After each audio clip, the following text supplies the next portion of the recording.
PS Prashant Thiruvithamkur Devaswom board president സ്ഥാനത്ത് ഉണ്ടാവുകയില്ല. November 12-ന് പ്രശാന്തിന്റെ കാലാവധി അവസാനിക്കേണ്ടതാണ്. പക്ഷേ ഒരു ഓർഡിനൻസിലൂടെ ജൂൺ വരെ നീട്ടി നൽകുവാനുള്ള ശ്രമം നടന്നു വരികയായിരുന്നു. പ്രതിപക്ഷം ഇതിനെ ശക്തമായി എതിർത്തിരുന്നു. കോടതിയിൽ നിന്ന് ഇത്രയും വലിയ പരാമർശങ്ങൾ പ്രശാന്തിനെതിരെ ഉണ്ടായിട്ടും തിരുവിതാംകൂർ ദേവസ്വം ബോർഡ് പ്രസിഡന്റിനെതിരെ ഉണ്ടായിട്ടും അദ്ദേഹത്തിന് തിരുവിതാംകൂർ ദേവസ്വം ബോർഡ് പ്രസിഡന്റ് സ്ഥാനത്ത് സമയം നീട്ടി നൽകുന്നത് ശരിയല്ല, അത് തടയുമെന്ന് ഇന്നലെയാണ് കോൺഗ്രസ് പ്രഖ്യാപിച്ചത്.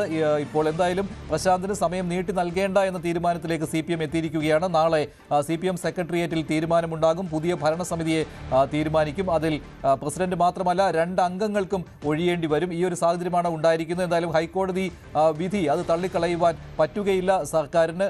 അത്രയും ഗുരുതരമായ പരാമർശങ്ങൾ കഴിഞ്ഞ തവണ ഇടക്കാല ഉത്തരവ് ഉണ്ടായ സമയത്ത് PS പ്രശാന്ത് പറഞ്ഞിരുന്നതാണ്. തനിക്കെതിരെയുള്ള പരാമർശങ്ങൾ അത് നിർഭാഗ്യകരമാണ്, അത് കോടതിക്ക് അതിൽ ചില തെറ്റിദ്ധാരണകൾ ഉണ്ടായതാണ്, അതിനാൽ അവ ഒഴിവാക്കി കിട്ടുന്നതിന് വേണ്ടി ഹൈക്കോടതിയെ സമീപിച്ചിട്ടുണ്ട് എന്ന് പോലും അദ്ദേഹം പറഞ്ഞിരുന്നു. പക്ഷേ അതിനേക്കാൾ ശക്തമായ പരാമർശങ്ങളാണ് ഇന്നലത്തെ ഹൈക്കോടതിയുടെ ഇടക്കാല ഉത്തരവിൽ സ്ഥാനം പിടിച്ചിരിക്കുന്നത്. തിരുവിതാംകൂർ ദേവസ്വം ബോർഡിന് കൃത്യമായിട്ടും ഉത്തരവാദിത്തമുണ്ട് എന്ന് പറയുകയും അതുമാത്രമല്ല ദുരൂഹമായ ചില ഇടപാടുകൾ 2024 സെപ്റ്റംബറിലും 2025 സെപ്റ്റംബറിലും നടന്നിട്ടുണ്ട് എന്ന് ഓരോ തീയതി വെച്ച് തന്നെ ഹൈക്കോടതി ചൂണ്ടിക്കാണിച്ചിരിക്കുകയാണ്. അതായത് സ്വർണ്ണപ്പാളികൾ വീണ്ടും ചെന്നൈയിലേക്ക് കൊടുത്തുവിടുവാൻ അനാവശ്യമായ ധൃതി കാണിച്ചു. അത് തിരുവിതാംകൂർ ദേവസ്വം ബോർഡ് പ്രസിഡന്റും അംഗങ്ങളും ഒപ്പുവെച്ചിരുന്നു അതിൽ എന്നുള്ള പരാമർശം കൂടി ഹൈക്കോടതി ഇന്നലത്തെ ഇടക്കാല ഉത്തരവിൽ പറഞ്ഞിട്ടുണ്ട്. അതിനാൽ തന്നെ തിരുവിതാംകൂർ ദേവസ്വം ബോർഡ് പ്രസിഡന്റ് സ്ഥാനത്ത് ഇനി പ്രശാന്തിന് തുടരുവാൻ സാധിക്കുകയില്ല. ഇനി തൊടുന്യായങ്ങൾ പറഞ്ഞ് പിടിച്ചു നിൽക്കുവാൻ സാധിക്കാത്ത ഒരു സാഹചര്യമാണ് ഇപ്പോൾ വന്നിരിക്കുന്നത്. അതിനാൽ തന്നെയാണ് CPM സെക്രട്ടേറിയറ്റ് നാളെ പുതിയ ഭരണസമിതിയെ തെരഞ്ഞെടുക്കുവാനുള്ള തീരുമാനത്തിലേക്ക് പോകുന്നത്. അതിൽ NSSന്റെ പ്രതിനിധി എന്ന രീതിയിൽ NSSന്റെ വൈസ് പ്രസിഡന്റ് സംഗീത് കുമാറിന്റെ പേര് ഉയർന്നു വരുന്നുണ്ട്. പക്ഷേ അത് അദ്ദേഹത്തിന് താല്പര്യമില്ല എന്നാണ് കേൾക്കുന്നത്. അതേസമയം സമ്പത്ത് മുൻ MP അദ്ദേഹത്തിന്റെ പേരും സജീവമായ പരിഗണനയിലാണ്.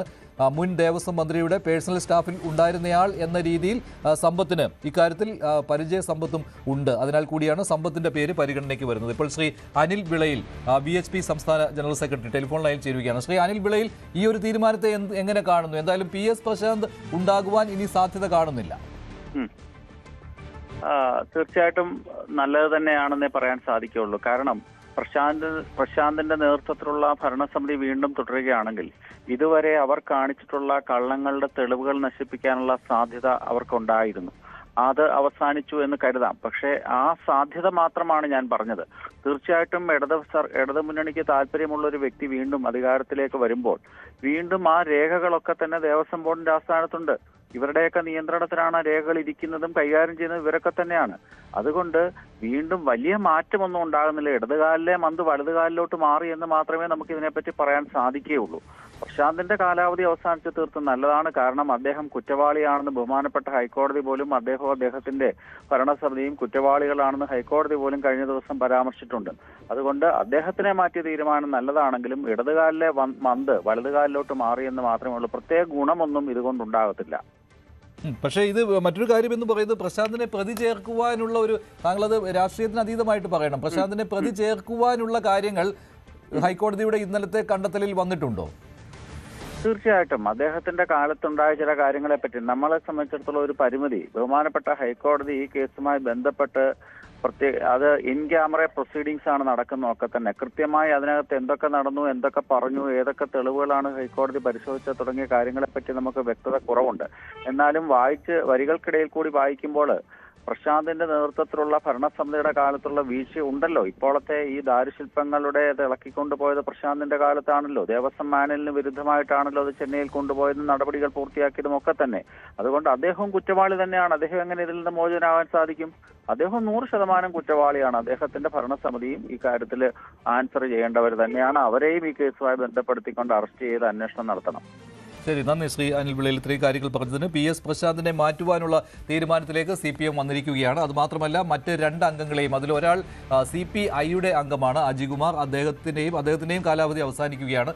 അജികുമാറിനെയും അതുപോലെ തന്നെ CPMന്റെ പ്രതിനിധിയെയും സന്തോഷ് കുമാറിനെയും അദ്ദേഹത്തെയും മാറ്റുവാനുള്ള തീരുമാനത്തിലേക്കാണ് വന്നിരിക്കുന്നത്. അങ്ങനെ തിരുവിതാംകൂർ ദേവസ്വം ബോർഡ് പ്രസിഡന്റും 2 അംഗങ്ങളും മാറി പുതിയ ഭരണസമിതിയെ തെരഞ്ഞെടുക്കുവാനുള്ള തീരുമാനത്തിലേക്ക് വന്നിരിക്കുന്നു. കാലാവധി ദീർഘിപ്പിച്ച് നൽകേണ്ട എന്നാണ് സർക്കാരിൻ്റെയും CPM-ൻ്റെയും തീരുമാനം. നാളത്തെ CPM സെക്രട്ടേറിയറ്റ് യോഗം പുതിയ ഭരണസമിതിയെ നിശ്ചയിക്കും. സ്വർണ്ണ മോഷണത്തിൽ ഇനി പ്രശാന്തിനെ സംരക്ഷിക്കുന്നത് ശരിയല്ല എന്ന തീരുമാനത്തിലേക്ക് എത്തിയിരിക്കുകയാണ്. കാരണം ഹൈക്കോടതിയിൽ നിന്ന് തുടർച്ചയായിട്ട് എതിർ പരാമർശങ്ങൾ തിരുവിതാംകൂർ ദേവസ്വം ബോർഡിനെതിരെ വന്നിരിക്കുന്നു, ഭരണസമിതിക്കെതിരെ വന്നിരിക്കുന്നു. അതിനാൽ തന്നെ ഇനി അങ്ങോട്ട് പ്രത്യേക അന്വേഷണ സംഘത്തിന്റെ അന്വേഷണത്തിൽ കൂടുതൽ കാര്യങ്ങൾ വന്നാൽ അത് സർക്കാരിന് തിരിച്ചടിയാകും. VV അരുൺ ചേരുകയാണ്. അരുൺ, രണ്ട് പേരുകൾ പരിഗണനയിൽ വരുന്നതിൽ സംഗീത് കുമാറിനെ പരിഗണിച്ചാൽ അത് NSS-നെ തൃപ്തിപ്പെടുത്തുന്ന ഒരു തീരുമാനമാകും. പക്ഷെ അതിലേക്ക് വരില്ല എന്നാണോ? സമ്പത്തിന് തന്നെയാണോ സാധ്യത കൂടുതൽ? സംഗീത് കുമാറിന്റെ പേര് നേരത്തെ പരിഗണിച്ചിരുന്നു. CPI നേതാക്കൾ സംഗീത് കുമാറുമായി സംസാരിച്ചിരുന്നു എന്നാണ് നമുക്ക് ലഭിക്കുന്ന സൂചന. പക്ഷെ അദ്ദേഹം അതിന് അനുകൂലമായി പ്രതികരിച്ചിട്ടില്ല. പിന്നെയാണ് മറ്റ് ചില പേരുകളിലേക്ക് പോയത്. ഈഴവ സമുദായത്തിലുള്ള നേതാവ് വേണം. കാരണം CPI-യുടെ പ്രതിനിധി വിടപ്പിൽ രാധാകൃഷ്ണനാണ്, തിരുവനന്തപുരം ജില്ലയിലുള്ള നേതാവാണ്.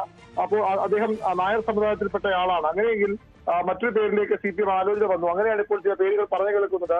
സമ്പത്ത് എന്ന പേര് ആദ്യമേ പരിഗണിച്ചിരുന്നു. പക്ഷേ അത് ഇപ്പോൾ CPI പരിഗണനയില്ല. ഏറ്റവും പുതുതായി ലഭിക്കുന്ന വിവരമനുസരിച്ച് ഹരിപ്പാട് മുൻ MLA CK ദേവകുമാർ CPM-ന്റെ നോമിനിയായി ദേവസ്വം ബോർഡിൽ എത്താനുള്ള സാധ്യതയാണുള്ളത്. തിരുവനന്തപുരത്തോ അല്ലെങ്കിൽ ആലപ്പുഴയിലോ നേതാവിനെയാണ് പരിഗണിക്കുന്നത്. CPM ജില്ലാ കമ്മിറ്റി അംഗം, തിരുവനന്തപുരം ജില്ലാ കമ്മിറ്റി അംഗം SP ദീപകിന്റെ അടക്കം പേരുകൾ പറഞ്ഞു കേട്ടിരുന്നെങ്കിലും തിരുവനന്തപുരത്ത് മേയർ സ്ഥാനത്തേക്ക് കൂടി പരിഗണിക്കുന്ന പേരാണ് SP ദീപക്. അതുകൊണ്ട് തന്നെ ഇപ്പോൾ CK ദേവകുമാർ എന്ന പേരിലെയാണ് CPM എത്തി നിൽക്കുന്നത്. NSS-വുമായുള്ള അടുത്ത ബന്ധത്തിന്റെ പേരിലാണ് സംഗീത് കുമാറിനെ പരിഗണിച്ചത്. പക്ഷെ സംഗീത് കുമാർ അതിനോട് താല്പര്യം പ്രകടിപ്പിച്ചില്ല. അങ്ങനെയാണ് ആ പേര് മാറിയത്. CPI-യുടെ പ്രതിനിധി നായർ സമുദായത്തിൽ വരുന്നതുകൊണ്ട് തന്നെ CPM ഈഴവ സമുദായ അംഗത്തെ ദേവസ്വം ബോർഡ് പ്രസിഡന്റാക്കാനാണ് ഇപ്പോൾ ആലോചിക്കുന്നത്. നാളെ ചേരുന്ന സംസ്ഥാന സെക്രട്ടറി യോഗത്തിൽ അന്തിമ തീരുമാനമുണ്ടാകും. ഏതായാലും നിലവിലെ ബോർഡ് തുടരില്ല. പകരം പുതിയ ബോർഡ് തന്നെ, പൂർണ്ണമായും പുതിയ ബോർഡ് തന്നെ വരും. അവിടെ CPI-യുടെ പ്രതിനിധി CPI നേതൃത്വത്തെ അറിയിച്ചിട്ടുണ്ട്.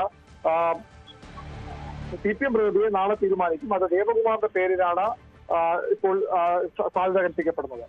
പക്ഷേ ഇതിനകത്ത് ഇപ്പോൾ ഈ കോടതി വിധി കാരണമാണോ എന്നൊക്കെ ചോദിക്കുമ്പോൾ പക്ഷേ അത് പ്രതിരോധിക്കുവാനായിട്ട് പാർട്ടിക്കും സർക്കാരിനും കഴിയുമല്ലോ. കാരണം കാലാവധി കഴിഞ്ഞു, അതുകൊണ്ട് പുതിയ ബോർഡിനെ തീരുമാനിക്കുന്നു. ആ ഒരു അങ്ങനെ പറഞ്ഞ് ന്യായീകരിക്കാമല്ലോ, അല്ലേ? അങ്ങനെ തന്നെയാകും ന്യായീകരണം. കാരണം ഈ കോടതിയുടെ ഇന്നലത്തെ പരാമർശം വരുമ്പോൾ മുമ്പ് തന്നെ CPM ഈ ഓർഡിനൻസിൽ നിന്ന് പിന്മാറിയിരുന്നു, ഓർഡിനൻസ് നീക്കത്തിൽ നിന്ന് പിന്മാറിയിരുന്നു. ഒരു ഘട്ടത്തിൽ ഓർഡിനൻസ് കൊണ്ടുവരാൻ PS പ്രശാന്തിന്റെ പ്രവർത്തനം വളരെ മികച്ചതാണ്, നല്ല രീതിയിൽ കൊണ്ടുപോകുന്നു എന്നൊരു പൊതു അഭിപ്രായം CPM-നുണ്ടായിരുന്നു. പക്ഷേ ഈ ശബരിമല സ്വർണ്ണപ്പാളി വിവാദം വന്നതോടുകൂടി കാര്യങ്ങൾ മാറുന്ന അവസ്ഥയായിരുന്നു. പ്രശാന്തിനെ എതിരെ കൃത്യമായ ഒരു ആരോപണമോ അല്ലെങ്കിൽ തെളിവോ ഒന്നും വന്നിട്ടില്ലെങ്കിൽ പോലും ഇന്നത്തെ കോടതി പരാമർശങ്ങൾക്ക് മുമ്പ് തന്നെ CPM ഓർഡിനൻസ് വേണ്ട, അത് തിരിച്ചടിയാകും. പ്രത്യേകിച്ച് കോടതിയിൽ നിന്ന് പോലും പക്ഷേ തിരിച്ചടി ഉണ്ടായേക്കാം. ഈ ആരോപണ വിധേയരായ ബോർഡിനെ തന്നെ നിലനിർത്താൻ തീരുമാനിച്ചാൽ കോടതിയും ചോദ്യം ചെയ്യാൻ സാധ്യതയുണ്ട്. വലിയ വിമർശനം അതിന്റെ പേര് ഉയർന്നു വരാനും ഇടയുണ്ട്. അതുകൊണ്ട് തന്നെ CPM പുതിയ ആളുകൾ എന്ന ധാരണയിലേക്ക് നേരത്തെ എത്തിയിരുന്നു.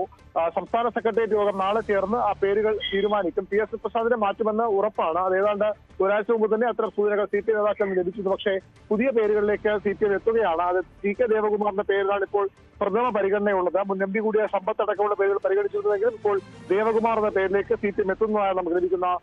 ശരി അരുൺ, ഏതായാലും കായംകുളം മുൻ MLA TK ദേവകുമാറിന്റെ പേരാണ് തിരുവിതാംകൂർ ദേവസ്വം ബോർഡ് പ്രസിഡന്റ് സ്ഥാനത്തേക്ക് ഇപ്പോൾ സജീവ പരിഗണനയിൽ ഉള്ളത്. നാളത്തെ CPM സെക്രട്ടേറിയറ്റ് യോഗത്തിൽ ഇക്കാര്യത്തിലൊരു തീരുമാനമുണ്ടാകും. തിരുവിതാംകൂർ ദേവസ്വം ബോർഡിന്റെ ഇപ്പോഴത്തെ ഭരണസമിതിക്ക് ഓർഡിനൻസിലൂടെ കാലാവധി നീട്ടി നൽകേണ്ട എന്ന തീരുമാനം ഉറപ്പിച്ചിരിക്കുകയാണ് CPM. അതുകൊണ്ട് അങ്ങനെ PS പ്രശാന്തിനും അംഗങ്ങൾക്കും ഇനി കാലാവധി നീട്ടി നൽകില്ല.